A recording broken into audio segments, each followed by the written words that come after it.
2025 هذا العام اللي سميتني عام سقوط الأقنعة، عام فضح المستور وكشف الخنار اللي كان مغطى منذ سنين. كما يقولوا الناس بكري يا مطاطي بالزمان يا بايت عريان، وركز لي مع كلمة سقوط الأقنعة. قبل كنا نسمعوا بتواطؤ الدولة الفلانية، تواطؤ النظام الفلاني، لكن كنا ديما نحسن الظن وننكر اللي كنا نسمعوا فيه. قال شنو إشاعات ولا فبركات ولا افتراءات لتقسيم الأمة وتعرفوا هاك اللغة. لكن حرب غزة اليوم وحصارها وتجويحها بين بالكاشف حقيقة الأمور، وبين شكون معانا شكون ضد. وهني تعمدت كلمة معانا مش معاهم، لأن شعوب اليوم الحمد لله ما زالت قلوبها تنبض بالدين وبالقضية وبحب أخوتها. والله لو تفتح الحدود لما تشوفوا من الشعوب العربية الإسلامية العجب العجاب. على كل، الله يهديك يا قافلة الصمود، علاش فضحتيهم؟ خليت الدنيا مستورة والسماء زرقاء والعصافير تزقزق. يا ودي احنا كان ماشي في بالنا باللي حدود الكيان المجرم الإرهابي تحصرت في الرقعة الجغرافية متاع فلسطين المحتلة. لا لا، طلعت أكبر من هيك برشا. أي تعرف كيفاه؟ خلي الموضوع هذا نهار آخر إن شاء الله. خلونا اليوم في الموضوع اللي جبتكم ليه، الحرب اللي وقعت بين فرس الشيعة وإسرائيل مع مرضعتها أمريكا. زعما شنو حكاية الحرب هذه؟ وشنو صار بالضبط؟ وشنو هي نتيجتها؟ وشنو هي تداعياتها؟ وأين نحن كعرب سنة مسلمون من الموضوع هذا كله؟ باهي صلي على النبي. وكانك مازال ما عملتش اشتراك في القناة، مازال ما فاتكش الوقت، ركز معايا ما تبعدش ويلا بينا.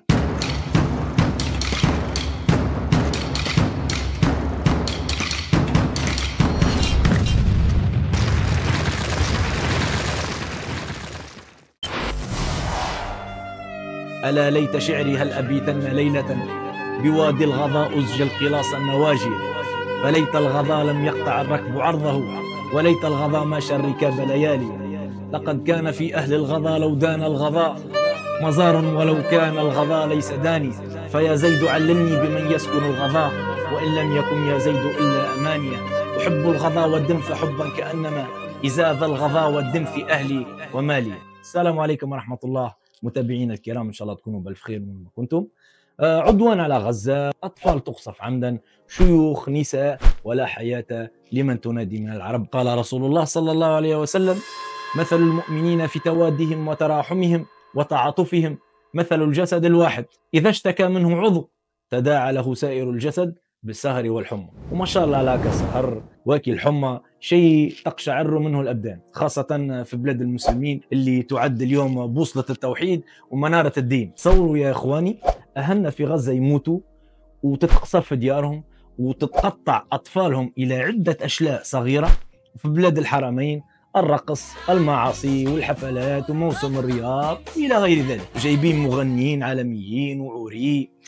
الله لا يوريكم. باهي يا سيدي، كبشتونا في موسم الرياض هذا والناس الكل تنبر عليه كأن في البلدان العربية الأخرى ما فماش فساد. يقول المصري حقك علي.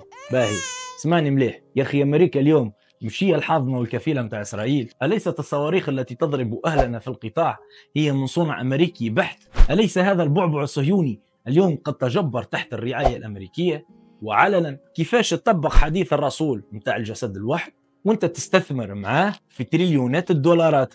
خلينا نقولوا تريليونات، ما نقولوش جزية، لخاطر نعرف اللي كلمة جزية برشا عباد ما يحبوهاش. يقول قايل: أين المشايخ؟ أين العلماء؟ أين الفتاوي؟ ولا كان للسلطان وولي الأمر. كما كي النكتة كانت عارفاها متاع جيني الإبريق وقت اللي خرج للراجل قال له أعطيني لامبورجيني، قال له سامحني راني سبيسياليتي تاي بالزلوز.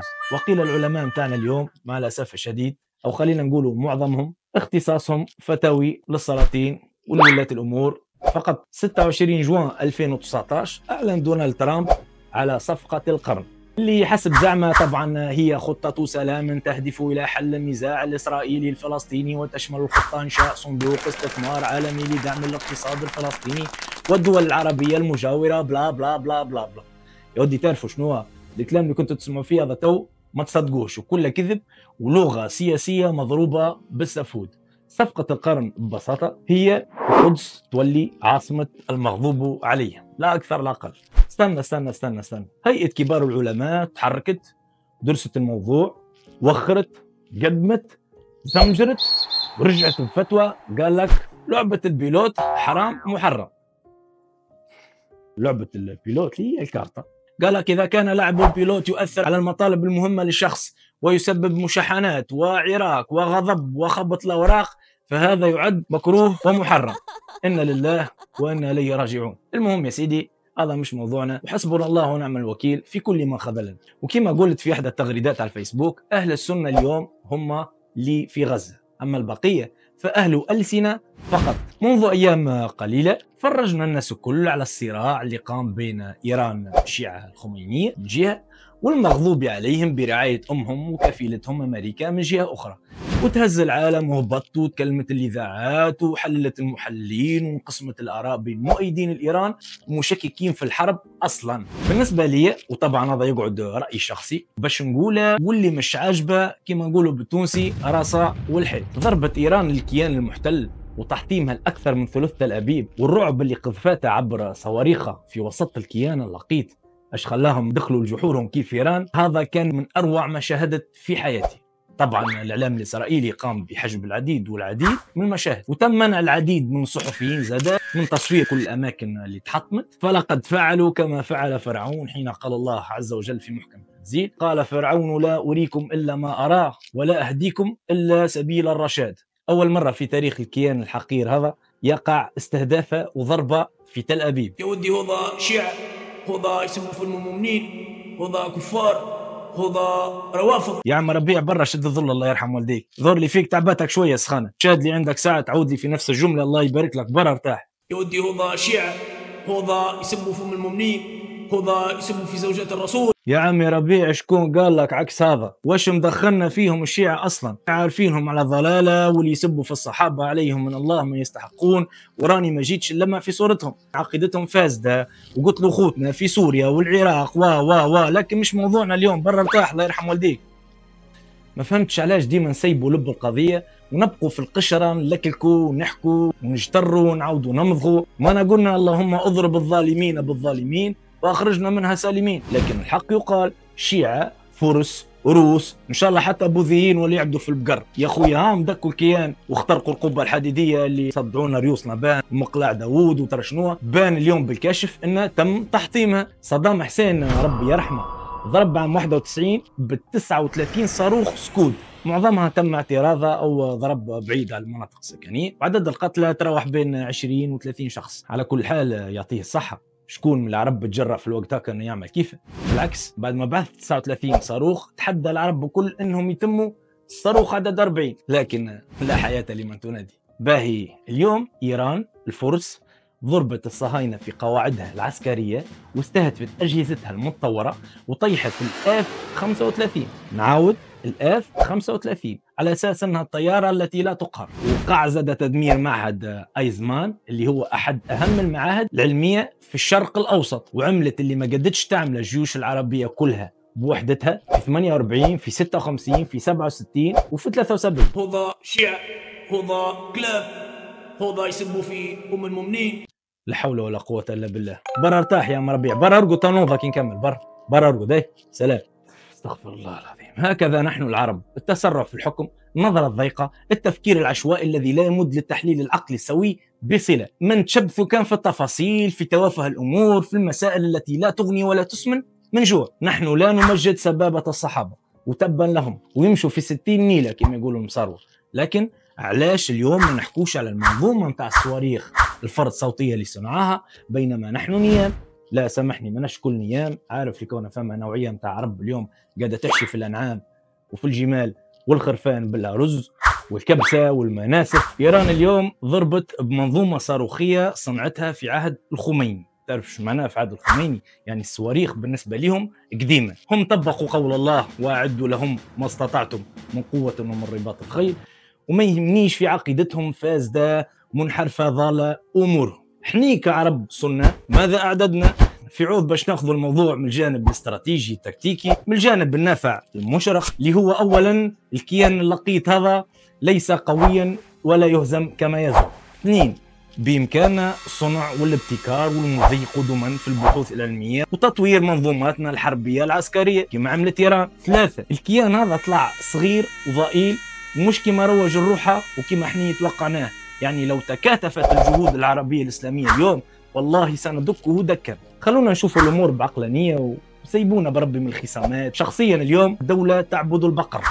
اليوم كان ضربة الكيان اللقيط المجرم السفاح هذا سوف أفرح وأهلل وأكبر، وكما يقال عدو عدوي صديقي. الحقيقة المرة اليوم هي أنك ما تنجمش تهز العلم تاع فلسطين في بعض الدول العربية المسلمة. الحقيقة المرة اليوم هي أن العديد من الدول قد طبعت مع هذا الكيان، واللي ما طبعش في الطريق إنه باش يطبع.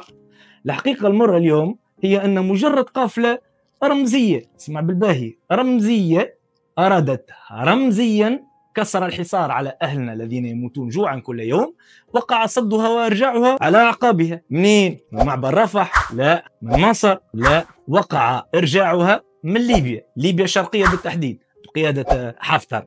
قال لك هناك تنتهي رحلة القافلة، ونتنياهو ما يحبكم مش تتجاوزوا الخط هذا، على عكس خوتنا الليبية الحرار طبعا اللي في الشيرة الغربية، يعطيهم ألف صحة. نرجع لحرب إيران وإسرائيل. كما قلنا تم دك تل أبيب وبعض المناطق في فلسطين المحتلة، وطبعا ما ننسوش من الجهة الأخرى الضربة الموجعة اللي تعرضت لها إيران في طهران من موجة اغتيالات طالت على هرم السلطة، واللي تمثل في جنرالات وكوادر كبيرة، وطالت زاد علماء في الطاقة النووية.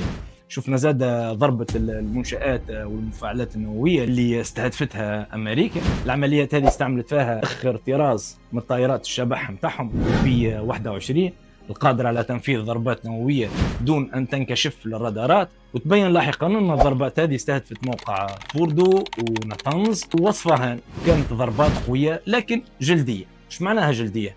معناها الضربات هذه لم تنفذ الهدف المطلوب، واللي هو التعطيل التام أو تدمير المشروع النووي الإيراني. وأكدت صور ساتيليت طبعا أنه تم تفريغ جميع هذه المواقع من اليورانيوم المخصب، ووقع إبعاده وشحنه في أماكن أخرى قبل حصول الضربة المزدوجة هذه. وهكا يكون الحلم الأمريكي في القضاء على المشروع النووي الإيراني قد تبخر وتلاشى. وإيران رغم الضرر اللي تعرضت له جراء تكتل الصهيو الأمريكي بينت على الأقل للعالم أنها مستعدة، وأن عندها قوة تنجم تدافع بها على روحها وتنجم تفرض بها وجودها وترجع الضربة بضربة والصاع صاعد. 23 جوان إيران تقصف قاعدة العديد في قطر في عملية سمتها بشائر الفتح ردا على الهجوم الأمريكي الذي استهدف المنشآت النووية الإيرانية كما قلنا. وتم الإعلان من طرف قطر نهارتها أنها نجمت تعترض الصواريخ. هني حسيت كون ثلاثة خرجوا أبطال، أمريكا إيران وقطر. هني باش نتلفت للجماعة متاع المقولة الشهيرة لكون الحكاية دي كل مسرحية وأنها حكاية مفبركة وكذا. شوف، نجم تكون ثم مسرحية وقعت بالفعل. طبعا نحكي على ضرب إيران للقاعدة العسكرية الموجودة في قطر. وقعت اتصالات وتم إعلام أمريكا بالضربة قبل حصولها، وتم إخلاء القواعد العسكرية من الجنود تقالك حتى من قطر في بالها بالضربة وتم إعلامها من قبل حتى ما تصير. يا جماعة المسرحية، ممكن في الضربة هذه نعطيكم وذني ونصدقكم، وممكن نقول حتى هي مسرحية كيف بلغة أخرى. كل واحدة حابة تحفظ ماء الوجه متاعها، انت هيك ضربتي واني ضربت والسلام عليكم. لكن كي تحكي لي على تحطيم تل ابيب والصواريخ الايرانيه اللي اخترقتها واللي دكت المغضوب عليهم، مستحيل تكون مسرحيه. لاغراضهم الشخصيه، المصالح ايران، لتمدد نفوذها، صحيح ومنطقي. خاطر اني واحد من الناس قلت كان فما اكتراث صغير لقضيه غزه اليوم، راهو كي تحطوا الناس كل على طاوله المفاوضات وتم طلب وقف اطلاق النار من اسرائيل وامريكا، كان ينجم بالمقابل المرشد الايراني يطلب انهم يفكوا الحصار على غزه، ولا على الاقل يوقفوا اطلاق النار على الابرياء اللي ما طلبوا حتى شيء من الدنيا الا رغيف خبز وحياه في امان. السؤال اللي يطرح نفسه اليوم، ما قلنا نظم شيعه وفرس ولا يؤتمنون ويضربوا على مصالحهم وكذا وكذا، اين السنه؟ اين العلماء؟ اين جيوش العرب؟ لا ذكر لهم، لا وجود لهم. وحتى ظهورهم في ساحه الحرب كان في صوره مرور الصواريخ والطائرات من فوق غلافهم الجوي، لا كلمه، لا حركه، لا ردة فعل. أين الأردن؟ أين مصر؟ أين الخليج؟ أين سوريا؟ بالله ما كانتش هذه فرصة للفتح بالعدو، على الأقل كنا نجموا ونخوفوه كما عملت إيران الشيعية. أليس الأجدر بنا اليوم نصرة إخواننا المستضعفين؟ ألم تكن إسرائيل منهكة؟ نعم منهكة، استنزفتها الأبطال من داخل غزة وضربتها إيران مع الحوثي من الخارج. هذه ما كانتش فرصة من ذهب. على كل كان لقيتوا جواب للسؤال هذا اكتبوه لنا في التعليق.